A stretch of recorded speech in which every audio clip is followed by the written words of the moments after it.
This is episode 4 of how I went from $60,000 in debt to a combined household net worth of over $1 million in the last 6 years. And today we're talking about how I paid off the debt.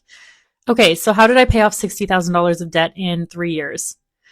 It was a lot of things, and I'm going to go into the details over the next few videos of this series. But the main one to start with was getting really, really clear on my why. I was pretty miserable and couldn't fathom working a job like this for the next 45 years. And so when I happened to run into the FIRE movement, I don't even know where I first learned about it, but I started to find creators online who were talking about their debt repayment journeys and financial independence and retiring early. And I learned that retirement is a number in your bank account, not an age. You can retire at any point as long as you have enough money invested that you can live off of it and it can replace your job income. When I learned that that was a thing and I didn't have to work until 65, nothing was going to stop me from getting out of debt and onto that path. That was my North Star. And that was the thing that I needed to kind of give me hope and climb out of this hole that I had been creating because I was miserable and using shopping as a coping mechanism.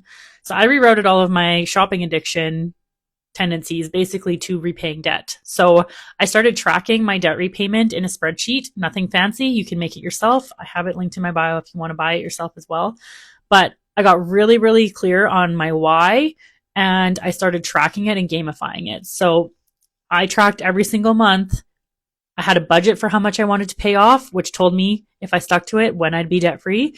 And then I basically gamified it and I came up with ways to increase my income and to decrease my expenses so that I could try to hit that or exceed it every single month. And that's what I did for 3 years.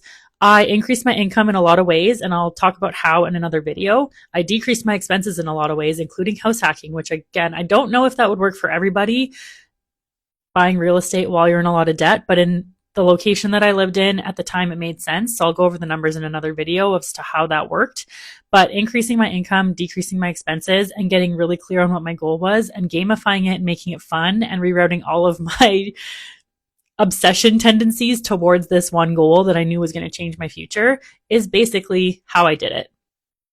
So in the next video, I'm actually going to talk about how house hacking, decreasing my largest expense, which was housing, set me up and was able and allowed me to pay off that debt significantly faster. So stick around. I'm going to go through all of the numbers and how we made the decision to buy a house while I was in $60,000 worth of debt and why that ended up being one of the best decisions I could have made.